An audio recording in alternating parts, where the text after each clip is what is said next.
Hello and welcome to this edition of Hunter News Now. I'm Nick Augustine. And I'm Christina Williams.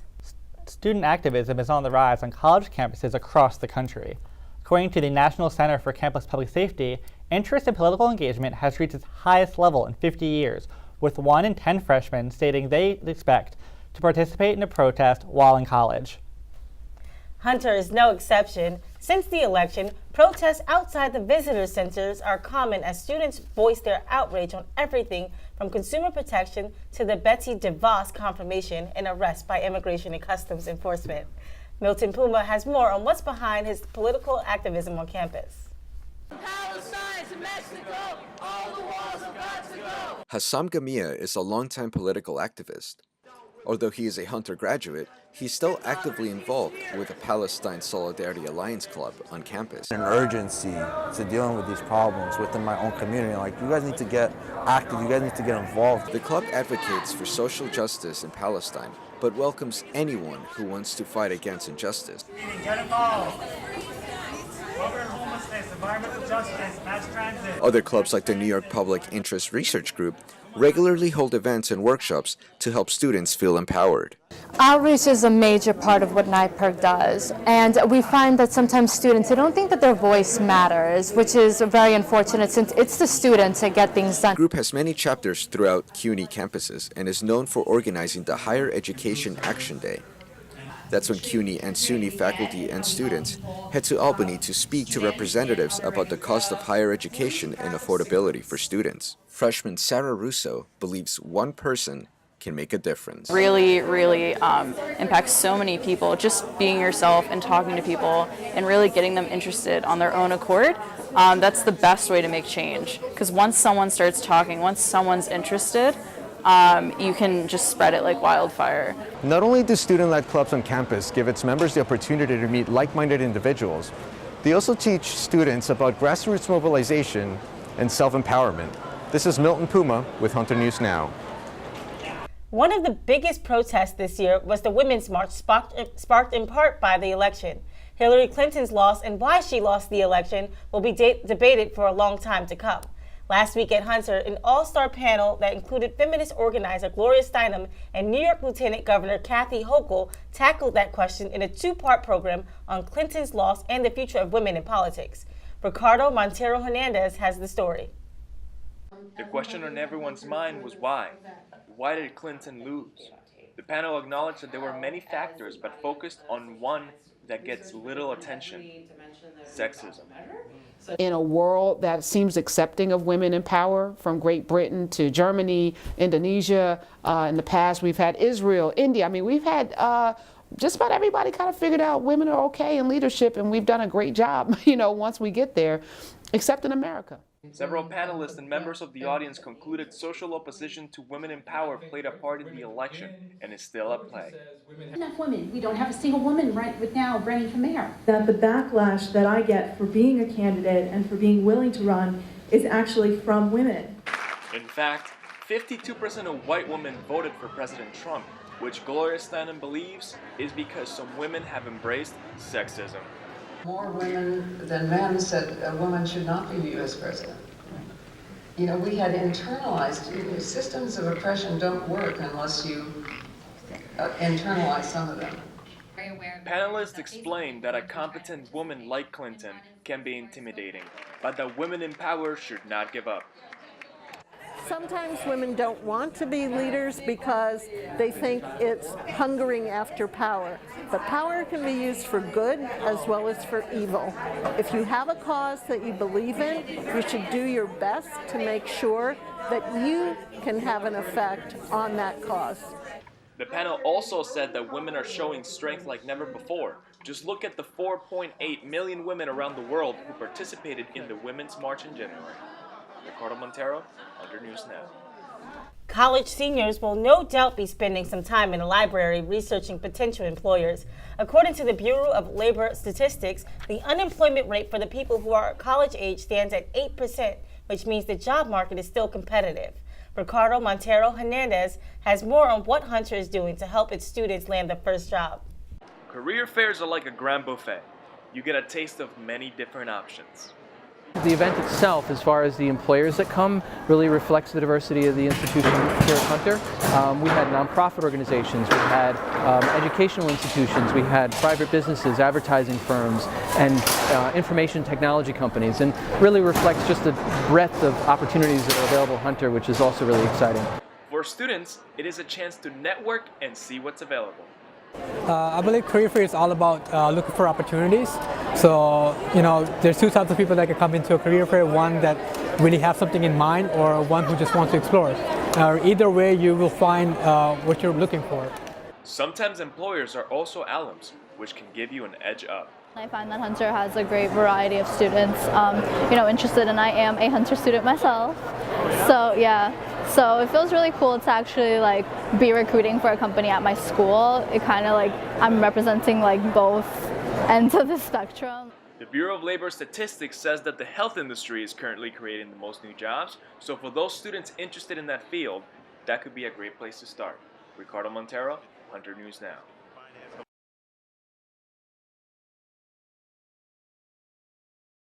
Getting into medical school has never been more competitive. According to the Association for American Medical Colleges, the national average for acceptance to medical school has dropped from 47% to about 40% since 2011. But since 2014, acceptance rates for Hunter's pre-health students have improved almost 20%.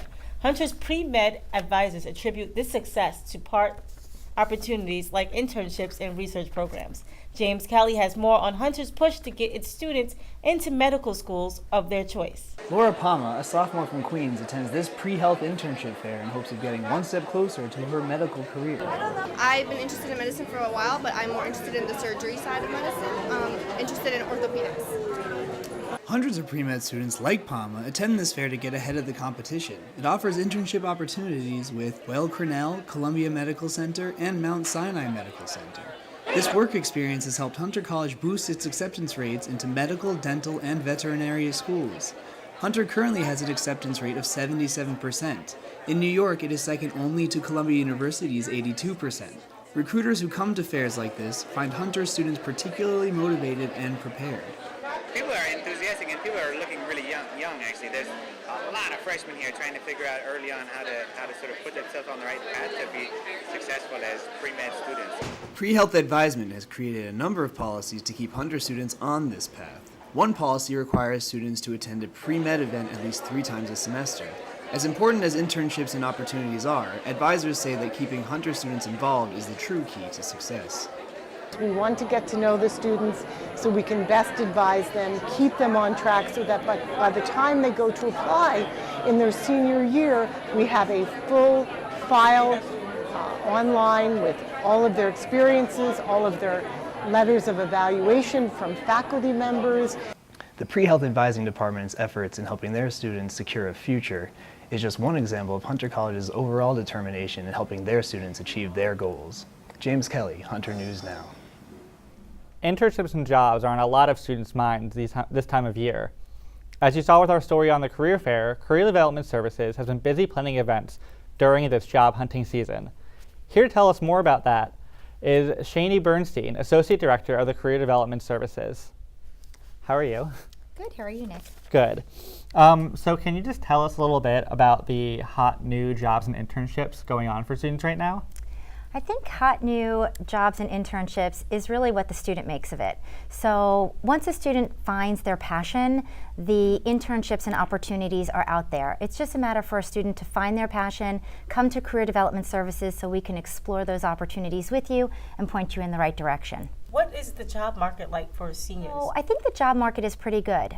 Despite what you might hear, broadly across America, and that's a lot of what those numbers say. Here in New York, I think in the tri-state area, job opportunities are pretty good. I think we find a lot of our students obtaining quality jobs when they graduate, and I think the more the student does during their time here at Hunter, for instance, internships, volunteer experiences, that's what really boosts their resume, which helps them get noticed. So I think a lot of students are concerned about how do they stand out in the job process. So what do you hear from recruiters about things that skills they wish that the students had? The top are communication skills. verbal and written communication skills are so important to employers. So students really need to make the most of any sort of presentations that they could give in class, outside employment opportunities such as internships. Take the initiative, ask for those extra projects, be involved. And I think the more the student puts themselves out there, they obtain what we call those soft skills, those transferable skills, and that's what employers are really seeking. And just to wrap this up, how does Hunter help students obtain jobs? So Hunter has a wonderful career office. The Career Development Services office is located in 805 East, and I really welcome all students to come in and visit us. But we're really there to help the students from all phases, from freshman to senior year. And if students are waiting until their senior year, it's almost too late. They really need to come explore what Career Development Services has for them, pointing them in the right direction for internship opportunities, building their resume. We have Career Hunter, which is our online job and internship database that students can access 24/7. We have a lot of workshops. We have on-campus recruitment specifically designed for graduating seniors. Wouldn't it be so nice to have a job before you graduate? Yes. So we do have this wonderful program that unfortunately a lot of seniors don't take advantage of.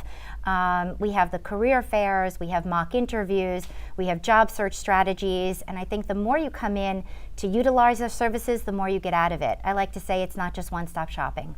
And just one more quick thing. How do students keep up with all these events? Our website. Our website has all of the events. It has a calendar that is easily you can access, and our website is very user-friendly. So if you're a student, you just click on the student tab and you can see all of the aspects of the site that are geared for you, from choosing a major to internships to post-graduation. It's really all there for you, as well as alumni. So career services is not just for students, it's for alumni as well. So students should know that. So if they're having difficulty once they graduate, they can always come back. Well, that sounds pretty amazing and things that we're definitely going to have to take advantage of.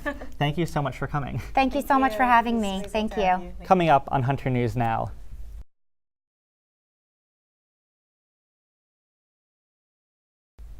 Business students and art majors are commingling on campus thanks to some new courses. And the Film and Media Studies Department takes a deep dive into virtual reality. We'll find out about those new technologies and how they're impacting society. The arts and business are now mixing at Hunter. For the first time this semester, students can take an accounting course with an arts focus and an introduction to arts management. And starting sometime next year, students will be able to earn an 18-credit certificate in arts management that will give them the administrative and business skills to pursue careers in the art world. The arts are big at Hunter College. According to the Office of Institutional Research, nearly 1,100 students are majoring in the visual and performing arts. Many of them would like to find a job in the arts, but a recent study by BusinessInsider.com says 3/4 of hiring managers feel that colleges are only somewhat preparing students for the working world, and students agree. I think there's a problem in the arts community where we're not really prepared for like the business side of things, because art is great and creative, but there's so much more to it, and this has really opened my eyes to a lot of that. Giselle is enrolled in the Introduction to Arts Management course, which teaches students about funding structures, national arts policies, and how to interact with arts organizations, skills those hiring managers are looking for. I think it's incredibly useful for Hunter students and will only enrich their pursuit of their particular art form. And many students who are passionate about the arts are not after a career as an artist, but will find fascinating career opportunities opening up for them as they take courses on arts management. Students signing up for the certificate in arts management will take 4 core courses and 1 elective that will teach them about accounting, marketing, and nonprofits. Plus, they're required to get some real-world experience. A signature feature of Hunter's proposed certificate will be an internship program that includes a capstone reflection experience. So I think students will find the program really exciting, and I also think it will prepare them for some terrific career opportunities. Some of those career opportunities could include working in the administrative offices of theaters, museums, galleries, art councils, and orchestras. Students interested in virtual reality, augmented reality, and artificial intelligence got a big dose of these emerging technologies at Hunter last week. It all happened at Codes and Modes, a biannual symposium bringing together art, activism, technology, sponsored by the Film Media Studies Department and Integrated Media Arts Program. Not your average art show. This exhibit, part of a larger symposium, invited the participants to become part of the art. Artists, activists, and academics also took to the stage to share how they're using some of the work themselves. One running theme was the concern about how these technologies are impacting society at large. As they become more widely available, these technologies are being used by news organizations like the New York Times and nonprofits like Doctors Without Borders. Anyone interested in seeing panels they missed can view them online on the Film and Media Studies Department website. Coming up on Hunter News Now, meet this week's featured student athlete who's diving into something awesome. And how to look your best and make a great first impression when you're in the job interview.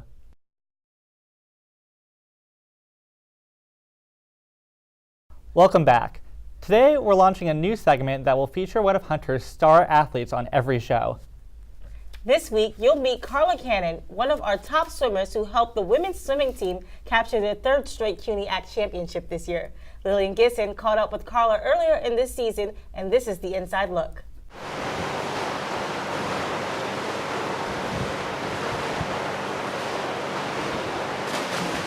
Swimming is super important in my life. Ever since I started, it's been like an outlet, like a way to for 2 hours a day, not really have to think about anything besides what you're doing in the water, and it's something that I look forward to. My name's Carla Canning, I'm 21. I'm a senior at Hunter College, and I'm a member of the Hunter College swim team. I started swimming when I was 12 years old. I swam for just my church team, so it wasn't really a big deal. I never thought that I could swim for a college or any college at all until the coach of Hunter called me. He said something about me being one of the best swimmers in PSAL, and that was something that no one had ever really said to me. When I first came to college, balancing school, work, and swimming was kind of hard, so I had to definitely set aside more time for studying than I thought I would. I use a lot of flashcards so I can study in the small amounts of time I have before practice, on the way to meets. I just try to have something to do all the time. Flip-flop, so this is how it works. So this we have the diagrams. During meets, I primarily swim breaststroke because it's my best stroke. I have my own 2 records for the 100 and 200 yard breaststroke. The first time I broke the 100 record was homecoming, my freshman year. Mostly it just proved to me that I should have confidence in myself because I never really had that before. Before meets, I usually get really nervous, so I have to focus a lot on calming down, which usually involves stretching. As soon as you dive in, you sort of black out. So anything you were trying to think about remembering during the race sort of goes out of your head. I actually started swimming because my older cousin was a swimmer and I wanted to just be just like her when I was younger. And I have 3 younger brothers, so they actually followed in our footsteps, and now we have a whole family of swimmers. Training is always really hard, but it's so nice to see the outcome. And swimming just had a super positive impact. It's a good outlet. It's a good way for me to feel like I'm doing something positive and just getting the benefits from it.